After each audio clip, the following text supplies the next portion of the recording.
बार तो जोरदार तालियों से स्वागत कीजिए धर्मेंद्र जी का। और मेरी कोशिश लगातार यही है कि हम ये जो भी सेशन करें वो लोगों से जुड़ा हो, लोगों तक जानकारी पहुंचाने वाला हो। और धर्मेंद्र जी से लगभग मेरे सवाल वैसे ही रहेंगे ताकि जो सरकार सोच रही है वो लोगों तक पहुंच पाए। कुछ चीज़ें, कुछ सवाल लोगों के जहन में होते हैं। सबसे पहला और इम्पॉर्टेंट मुद्दा तो राष्ट्रीय शिक्षा नीति ही है, जिस पर चर्चा करना सबसे ज़्यादा ज़रूरी है, क्योंकि आज हम भारत के विश्व गुरु बनने की बात कर रहे हैं। ये नीति उस दिशा में कितनी सार्थक होती दिखाई देती है, कितनी महत्वपूर्ण होती दिखाई देती है आपको? राहुल जी, धन्यवाद। आपने शुरुआत राष्ट्रीय शिक्षा नीति से ही किया है। 34 साल के बाद देश में राष्ट्रीय शिक्षा नीति को लाया गया। राष्ट्रीय शिक्षा नीति की 2-3 अगर फीचर मैं आपके सामने प्रारंभ में रखूं कॉन्टेक्स्ट के नाते, भारत की संविधान बनाते हुए जैसे एक बड़ा विमर्श के उपरांत, बहुत सारे स्तर पे बहुत चर्चा के उपरांत, समाज जीवन की बहुत महत्वपूर्ण लोगों की भागीदारी से एक मसौदा तैयार हुआ जो हमारी पवित्र संविधान के नाम पे जिसको हम मानते हैं। ऐसे ही भारत की पब्लिक पॉलिसी डोमेन में इस बार की राष्ट्रीय शिक्षा नीति डॉक्टर कस्तूरी रंगन जी को प्रधानमंत्री जी ने दायित्व दिया। समाज जीवन की अनेक महानुभवों की एक लंबा परामर्श के उपरांत एक पार्टिसिपेटरी पब्लिक पॉलिसी की डॉक्यूमेंट बनी जो एनईपी कहा जाता है, एनईपी 2020 कहा जाता है। ये 21वीं सदी की भारत को विश्व गुरु बनाने की फिलोसॉफिकल डॉक्यूमेंट है।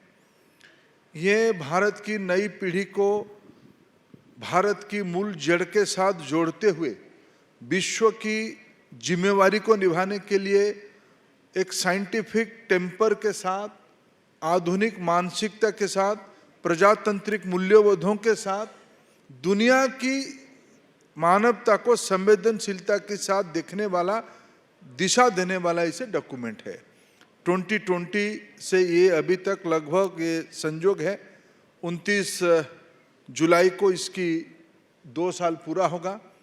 पिछले 2 साल में स्कूली शिक्षा, उच्च शिक्षा, तकनीकी शिक्षा, शिक्षकों की शिक्षा, अडल्ट एजुकेशन, ऐसे अनेक आयामों में बहुत सारे पहलू में इकट्ठा काम हो रहा है। मैं अगर एक इंडेक्स में आपको एनईपी की इम्प्लीमेंटेशन की परफॉर्मेंस आपके सामने रिपोर्ट करूं, आपके माध्यम से देश को मैं रिपोर्टिंग करूं, तो ये संतोषजनक है और ये लगभग सही दिशा में समय के हिसाब से आगे बढ़ रहा है। आने वाले कुछ फीचर्स तो ऑलरेडी लागू हो चुका है, लागू होना शुरू हो गया है। जैसे उल्लेखनीय है, एनईपी ने कहा भारत की शिक्षा मातृभाषा और स्थानीय भाषा के आधार पे होना चाहिए। इस बार एआईसीटी ने 13 भाषा में इंजीनियरिंग कोर्सेज की पहला साल की पढ़ाई शुरू कर दी है। आने वाले दिनों में मेडिकल साइंस, लीगल लैंग्वेजेस, सरकारी भाषा को मातृभाषा में जोड़ना, जिसके कारण एक बच्चे की क्रिटिकल थिंकिंग, जिस भाषा को बचपन से सुनता है, बोलता है, उसी में पढ़े और लिखे और एक बौद्धिक स्तर की तक, एक निर्दिष्ट आयु तक उसमें ही अगर प्रवास करेगा तो उससे एकदम क्वालिटी परफॉर्मेंस आउटपुट होगा। ऐसे सारा विषय लागू होना शुरू हो गया है। उच्च शिक्षा में और स्वतंत्रता देना, ऑटोनॉमी देना, यूजीसी को अपने परंपरागत तरीके से चीज़ों को दिखने से परे एक कोलैबोरेटिव उपाय में और थोड़ा जैसे कहा गया कि इंटरनेशनलाइजेशन होगा। बहुत सारे विदेशी यूनिवर्सिटी को भारत लाना, बहुत सारे भारत की यूनिवर्सिटी को बाहर ले जाना, भारत की नौजवानों को वैश्विक बाजार की आवश्यकता को ध्यान में रखते तैयार करके भेजना, ये सारा दिशा में तेजी से पिछले 8 साल में अनेक काम हुए हैं। लेकिन एनईपी आने के बाद उसकी एक फोकस्ड पाथवे मिल गया है, वो काम उसमें संतोषजनक रूप में चल रहा है। आपने मातृभाषा का जिक्र किया। आपकी लगातार कोशिश रही है तमाम भाषाओं के बीच में हिंदी को प्राथमिकता देने की, और उस प्राथमिकता के बीच में हमने बहुत जगह विरोध भी देखे हैं। इसकी वजह क्या है? देखिए, एनईपी कहीं नहीं कहा है किसी भाषा को न्यून करो। एनईपी कहा है कि हम मातृभाषा में पढ़ाएंगे, हम लोकल भाषा में पठन लिखन की काम करेंगे। जब हम मातृभाषा कहते हैं, केवल हिंदी नहीं है या केवल इंग्लिश नहीं है। और प्रधानमंत्री जी ने इन दिनों में एक पब्लिक प्लेटफॉर्म में कहा, सारे भाषा हमारा लिए उतना ही आदरणीय है जितना हिंदी और अंग्रेजी है, जितना मराठी है, जितना तेलुगु है, जितना तमिल है, जितना उड़िया है, जितना पंजाबी है, जितना गुजराती है, जितना बंगाली है, जितना ओहमिया है, जितने जनजातियों की भाषा है। सारे भाषा राष्ट्रीय भाषा है, सारे भाषा हमारे लिए इक्वल फुटिंग में रहने वाला भाषा है। इसलिए भारत सरकार की ओर से किसी भाषा को विशेष महत्व नहीं देना, किसी भी एक भाषा को नीचा भी नहीं करना। सर्व भाषा को, क्योंकि देश बहुधा इलाका में ज्योग्राफी बहुत बड़ा है, बहुत प्रकार की सांस्कृतिक अवधारणाएं हैं, सभी के अंदर भाषा का भी विभिन्नता है, विविधता है।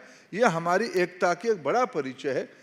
एनईपी ने कहा है कि मातृभाषा और लोक स्थानीय भाषा, इसमें फलाना ढिमकाना का कोई विवाद नहीं है, बाकी विवाद राजनीतिक है, आप लगा देते हो। धर्मेंद्र जी, एक बड़ी इंपॉर्टेंट चीज़ है, जब हम अपनी देश की शिक्षा व्यवस्था को देखते हैं, आपने नई राष्ट्रीय शिक्षा नीति लेकर के आए हैं, उससे पहले की जो हमारी शिक्षा व्यवस्था थी वो किताबी ज्ञान पे ज़्यादा आधारित थी। और पिछले कुछ वक्त में देश में स्किल डेवलपमेंट को लेकर के काम शुरू किया गया, जो कि फोकस करता है रोजगार की तरफ।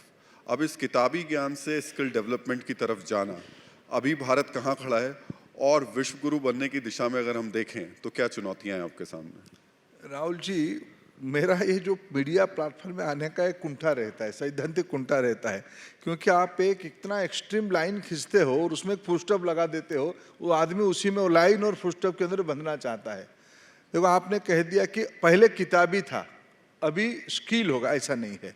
हमारी देश की शिक्षा व्यवस्था जड़ से जुड़ी हुई व्यवस्था है। हाँ, ये अलग बात है, लंबे समय कॉलोनी के कारण, पराधीनता के कारण हमारी शिक्षा व्यवस्था को, मैं आपको एक विषय कहूं, जब आज से लगभग 700-800 साल पहले अलेक्जेंडर भारत आए, भारत से एक प्रकार से पराजित होकर लौटे। उन्होंने जाते जाते कहा, अरे इस देश को राजा को जीतने के बाद जीता नहीं जा सकता है। इस देश में एक दुनिया है शिक्षकों की, और उस शिक्षकों को हम अख्तियार नहीं करेंगे तो इस देश को नहीं जीता जा सकता है। हमारी शिक्षा उतने ही जड़ से मजबूत है। मैं अभी आधुनिक समय में भारत की रेवेन्यू मैपिंग को पढ़ता हूं। भारत की कोई भी मैनेजमेंट स्कूल में रेवेन्यू यानी जो जमीन की नपाई और टैक्स, ये दोनों की भारत की अभी की व्यवस्था की रूट अगर आप ढूंढोगे, तब आप अकबर कालीन जो मंत्री परिषद था, उस मंत्री सभा में मान्यवर तोडरमल जो रेवेन्यू मंत्री होते थे, उन्होंने जो प्रैक्टिस इवोल्यूशन किया था, वो प्रैक्टिस आज भी नपाई में और टैक्स कलेक्शन में आज ही है। तो मैं कैसे कहूं कि मेरा भारत की व्यवस्था किताबी था? कॉलोनी के कारण उनको लगा कि इसकी मूल आत्मा को थोड़ा हिला नहीं पाए। अभी हम सभी के प्रयास से, इसलिए मैंने कहा इस बार की राष्ट्रीय शिक्षा नीति एक फिलोसॉफिकल डॉक्यूमेंट है 21वीं सदी के लिए। अभी डॉक्यूमेंट ठीक बना है, इसमें आपकी बात सही है। अभी तक जो हमारे पिछले 50-60 साल में ये कहा जाता है, शिक्षा की दुनिया की विशेषज्ञों ये कहते हैं, 1835 में उस अलेक्जेंडर साहब की मनस्थिति को अंग्रेजों ने इम्प्लीमेंट करना, कैसे इस देश को अख्तियार करना, एक मैकॉले की जी की नेतृत्व में एक मीटिंग हुई। मैकॉले मिनट्स के नाम पे एक मैकेनिज्म डेवलप किया, जिसको कहा गया कि भाई भारत की आत्मा को थोड़ा हिलाए। लेकिन ये इतना जीवंत और इतना मजबूत वाला शिक्षा से जुड़ी हुई, भारतीयता के साथ जुड़ी हुई दुनिया है। लोक कथा से लेके इंस्टीट्यूशनल मैकेनिज्म तक अनेक विषय इसमें पड़ा हुआ है।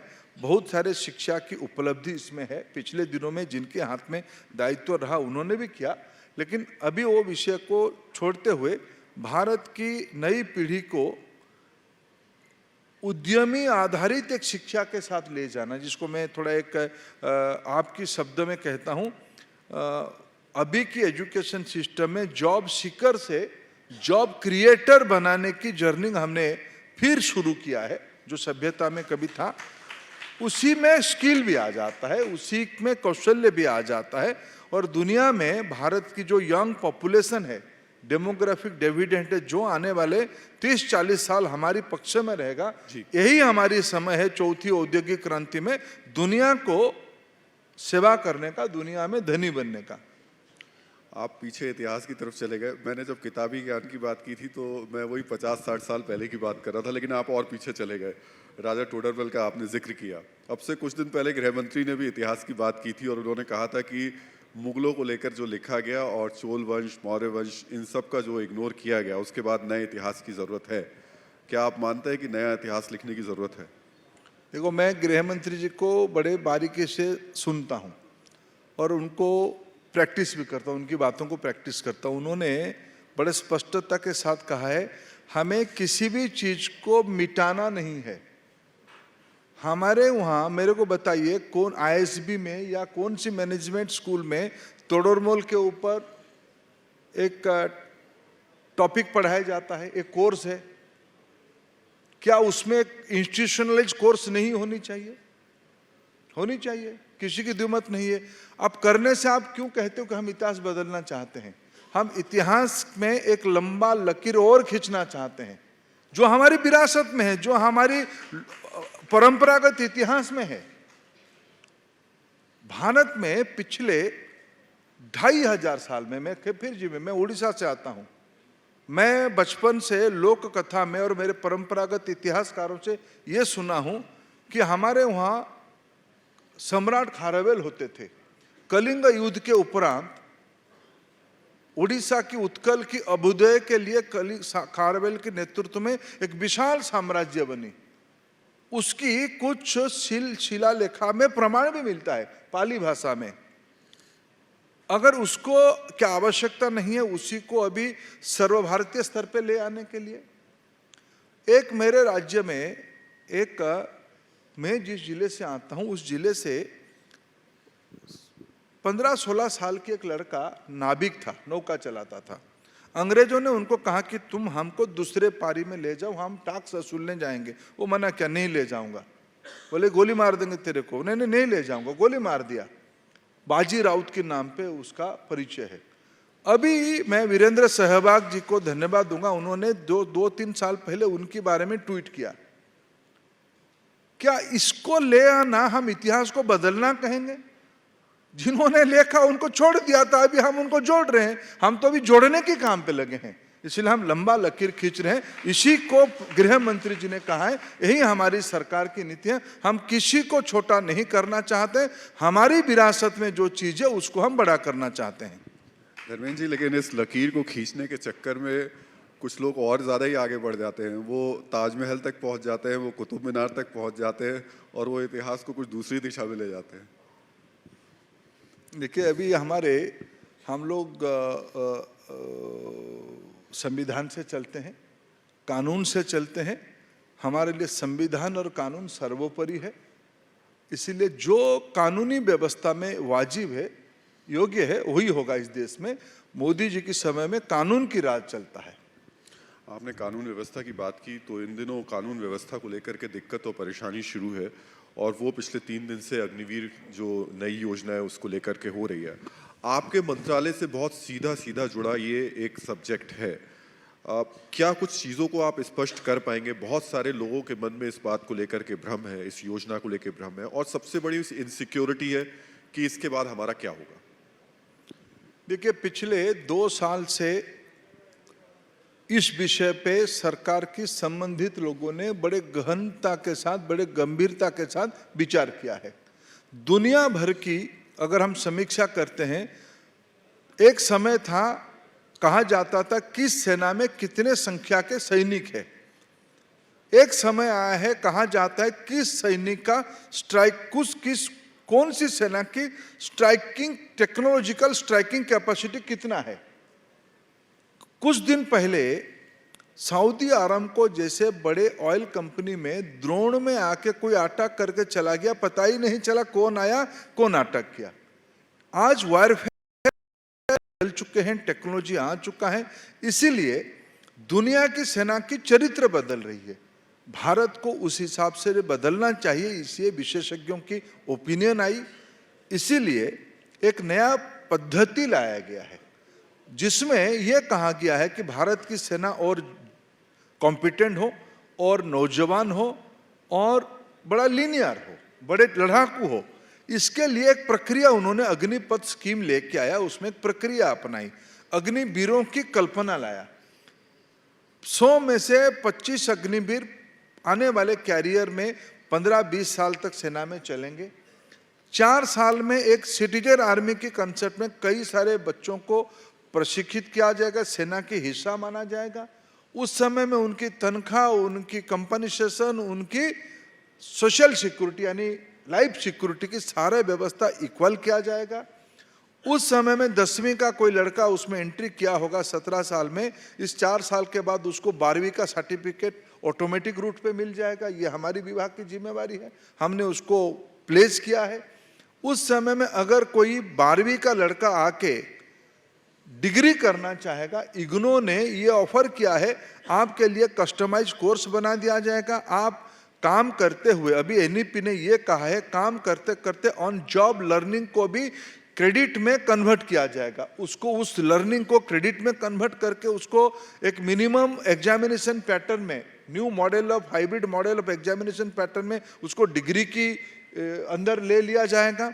वो जब जाएगा 4 साल के उपरांत उसको सेवानिधि उसके हाथ में रहेगा, उसको स्किल की सारे आधुनिक गुण उसको टॉपअप कर दिया जाएगा।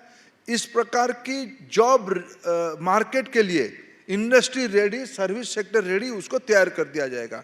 कई सारे राज्य सरकारों ने, भारत सरकार की स्वयं गृह मंत्री जी ने कहा है सीएपीएफ में उनके लिए आरक्षण दे दिया जाएगा। नौजवानों के मन में स्थितावस्था जब बदलती है, थोड़ा ओह होना स्वाभाविक है, मैं उसको कोई बहुत अस्वाभाविक नहीं मानता हूँ। हमारी बच्चे हैं, उनको किसी ने कहा कि भाई हमने पिछले 2 साल में तैयारी किया है, हमारा क्या, सरकार ने कहा कि एक बार वन टाइम रिलीफ आपको दे दिया जाएगा 23 साल तक, इस बार आपको अकोमोडेट कर लिया जाएगा। सरकार ओपन है कुछ विषय पे। सरकार की जिम्मेवारी भारत को आधुनिक बनाना, सुरक्षित बनाना, और जो बच्चे इस अग्निवीर की नेटवर्क में आएंगे, अभी आपकी फोरम में माननीय रक्षा मंत्री जी ने बड़े जिम्मेवारी के साथ उसको उल्लेख किए हैं कि भाई इनकी सामाजिक मर्यादा बढ़ जाएगी। भारत के सारे लोग इस प्रकार की सेना के प्रति जो आदर समाज की है, उस आदर के साथ उनको अपने अपने वर्टिकल में, आज तो मैंने देखा कुछ प्राइवेट सेक्टर के लोगों ने कहा हम उसको प्राथमिकता से नौकरी देंगे, इसलिए उसमें कोई घबराने की, कोई कंफ्यूजन की, कोई कम्युनिकेशन गैप की कारण नहीं है। बाकी इस देश में कुछ तबके हैं, उनको सियासत करना है, उनको देश कहाँ चिंता है, उनको तो अपना सियासत की चिंता है, हम उनको कहाँ समझा पाएंगे। आपको लग रहा है इसके पीछे पॉलिटिकल पार्टीज हो? सवाल मेरा एक और इससे जुड़ा हुआ है, पिछले कुछ वक्त से ऐसा क्यों हो रहा है कि सरकार कोई भी कानून लेकर आती है, उसका विरोध प्रदर्शन कोई एक बड़ा तबका करना शुरू कर देता है, चाहे वो कृषि कानून हो, चाहे वो सीए हो, और चाहे अब ये अग्निवीर हो। देखिए, आप उसमें से और 2-3 चीज को जोड़ दीजिए, डीमोनेटाइजेशन को जोड़िए, आप जीएसटी को जोड़िए, आप उरी को जोड़िए, आप बालाकोट को जोड़िए, सारे को जोड़िए। इस सरकार की चरित्र है बड़ा सोचना, देश के लिए सोचना, अपने लिए नहीं सोचना। ये एक मूल फर्क है। जब हम लोग बड़ा सोचते हैं, लीडर होकर तय करते हैं, देश के लिए तय करते हैं, कुछ मित्रों के मन में शंका होना स्वाभाविक है। जिनकी, देखो, डेमोक्रेसी में असहमति और शंका, इसको मैं अन्यथा नहीं लेता हूं। जिनके मन में जेन्युइन शंका और असहमति, उनको समझाया जा सकता है, लेकिन जो जाके सोए रहेगा उसको उठाया नहीं जा सकता है। और भारत की डेमोक्रेसी में कुछ लोगों की, अगर उनकी हिम्मत नहीं बड़ा काम करने के लिए, मोदी जी में हिम्मत है बड़ा काम करने के लिए, रिस्क लेने के लिए, देश को समझाने के लिए, तो नहीं करना चाहिए क्या? करना चाहिए, देश के हित में हो रहा है। आज देखिए जीएसटी की कलेक्शन देखिए, लोग आग्रह से टैक्स भर रहे हैं, टैक्स की नेट बढ़ रहा है, टैक्स आता है तो जाता कहाँ है? प्रधानमंत्री आवास योजना बनता है, सौभाग्य योजना में हर घर को बिजली पहुंचती है, हर घर को एलपीजी सिलेंडर पहुंचती हैं, नल में जल पहुंचती हैं, और चंद लोगों के लिए नहीं, सभी के लिए। हमने कहा था सबके लिए बनाएंगे, तो जीएसटी बढ़ा तो हमने खर्चा गांव में बढ़ाया। इस बार बजट में 6 लाख करोड़ रुपया की कैपेक्स सरकार के बजट से खर्चा होती है, रोजगार सृष्टि होती है, लोगों की घर में पैसा जाता है। पिछले दिनों में क्यों नहीं किया, फिर हम क्यों उत्तर देंगे उनकी? जनता को तय करना पड़ेगा, जनता तय कर रही है, इसलिए हमारे ऊपर भरोसा लोगों की है, इसलिए हम साहस के साथ देश के लिए काम कर रहे हैं। गलती हो जाता है तो माफी भी मांग लेते हैं। इस विरोध प्रदर्शन में एक नाम आया था जिस दिन हुए ये शुरू, उसमें आयशा का नाम आया। आयशा मतलब जेएनयू का नाम आया, और जब जेएनयू की हम बात करते हैं तो कुछ वक्त पहले एक और चर्चा में बड़ा पाठ्यक्रम वहाँ उठा था, आतंकवाद विरोधी पाठ्यक्रम, जिसको लेकर के बड़ा बवाल भी हुआ था। जब जब सरकार कोई कदम उठाती है तो ये विरोध की आवाज़ें किस खास संस्थानों से ही क्यों आती हैं? देखो, जेएनयू की चरित्र भी इस बीच में बदल गया है। देखो, मैं कोई इस प्रकार की, मैं एक संवेदनशील मन की व्यक्ति हूँ। देखो, कोई भी चीज कुछ स्थायी नहीं होता है राहुल जी। हमें देश में डेमोक्रेसी की मूल स्पिरिट को समझना चाहिए। विरोध को बहुत आपत्ति नहीं करनी चाहिए, असहमति को आपत्ति नहीं करनी चाहिए। एक शर्त है, वो जेन्युइन है या नहीं है। प्रजातंत्र में वितर्क होगा, चर्चा होगा, डायलॉग होगा, सहमति होगा। अच्छा, बहुत सारे देशों में, चाइना में कभी असहमति का शब्द कभी सुने हैं क्या? विश्व में कई सारे देशों में असहमति का शब्दकोश में असहमति विषय ही नहीं होगा। हमारे देश में है, इसलिए हम इसको क्यों अन्यथा लेते हैं? यही तो प्रजातंत्र की शर्त है जी। लेकिन फाइनली लोगों की ऊपर छोड़ दिया जाता है, लोग तय करते हैं। हम तो सारे पिछले आजादी की 75 साल के उपरांत हम जिस पॉलिटिकल पार्टी को रिप्रेजेंट करते हैं, अरे हम तो अमानत जब्त करने वाले लोग थे। दशकों तक हमारी अमानत जब्त होती थी। 10,000 वोट आ गया तो हम सिनेमा देखने चले जाते थे, अरे 10,000 वोट आ गया। आज लोगों के आशीर्वाद से मोदी जी 2-2 बार शासन कर रहे हैं, ये लोगों के आशीर्वाद है। गलती करेंगे तो लोग निकाल देंगे, अगर सही करेंगे तो दोबारा चुन के भेजेंगे। लेकिन डरना क्यों और असहमति को क्यों स्वीकार करना? ये डेमोक्रेसी है, होने दीजिए। बाकी कुछ लोग, जो लोग देश की संपत्ति को गलत तरीके से, भाई आप संस्था बनाओगे, कंपनी, नॉन प्रॉफिटेबल कंपनी, अखबार छपाने के लिए जमीन ले जाओगे सरकार से, बाद में फिर आपकी पार्टी से उसमें से लॉस हो रहा है करके पैसा डालोगे, फिर एक संस्था बना के आप आरओसी को फर्ज करके उस कंपनी को फिर बदल के मालिकाना वाला कंपनी बना दोगे। क्यों? आप बड़े घर के लोग हो, इसीलिए आप कहोगे कि हमें नहीं पूछना चाहिए, हम राष्ट्रीय संपत्ति हैं। आप देश की 2,000 करोड़ रुपया की संपत्ति ले जाओगे, आप कानून के ऊपर हो क्या? उन लोगों की असहमति को हम क्या कर पाएंगे? लड़ेंगे प्रजातंत्र में, लोगों को समझाएंगे, देखो सही क्या गलत क्या है, लोग तय करेंगे। सर, समय की बाध्यता है, लेकिन मैं चलते चलते आपसे ये ज़रूर एक बार से, चूंकि अभी का जो करंट इशू है वो नौजवान जो इस वक्त सड़कों पे हैं, उनके लिए आप क्या कहना चाहेंगे? देखिए, नौजवान सड़क पे नहीं है, ये बात देखो, मैं आपसे क्यों डिफर करूं? मैंने अभी तो वकालत करा था कि भाई असहमति होगी, आपकी एक मत है, मेरा दूसरा मत है। अग्निवीर को लेके एक जेन्युइन कंफ्यूजन अगर है तो सरकार पिछले 4 दिन से एक एक विषय करके सारे तमाम सरकार की तमाम जिम्मेवार नेतृत्व, विशेष करके रक्षा मंत्री जी और गृह मंत्री जी, उस विषय पर स्पष्टता दे रहे हैं। ये हमारी टॉप लीडरशिप है, प्रधानमंत्री के बाद ये हमारी टॉप लीडरशिप ये स्पष्टता दे रहे हैं। इसलिए मैं नहीं मानता हूं, और हम लोगों की छोटी छोटी उसमें से भूमिका है, हम विषयों को स्पष्टता के साथ बता रहे हैं, इसमें डायलॉग कर रहे हैं, इसमें से क्लैरिफिकेशन कर रहे हैं, इसको संभाल रहे हैं। इसमें हम लोगों को भरोसा है चीज संभलेगी, लोग समझेंगे। लेकिन कुछ लोग अगर आज जिन्होंने बिहार में बंद किया, नौजवान बंद किए या बड़े घरों की नौजवानों ने रास्ते पे आया, ये प्रजातंत्र है, वो लोगों को तय करना पड़ेगा, लोगों को सोचना पड़ेगा। हम समझा पाएंगे लोगों को, मेरा भरोसा है। बहुत बहुत शुक्रिया सर, बहुत बहुत धन्यवाद हमसे बात करने के लिए, और उम्मीद है कि जो आपकी अपील है वो नौजवानों तक पहुंचेगी। जो आपने स्पष्टीकरण खास तौर से शिक्षा को लेकर के दिया, जो अग्निवीर पर जो पूरी योजना है उसको लेकर के, वो शायद बहुत क्लैरिटी करे उनके दिमाग में। बहुत बहुत धन्यवाद।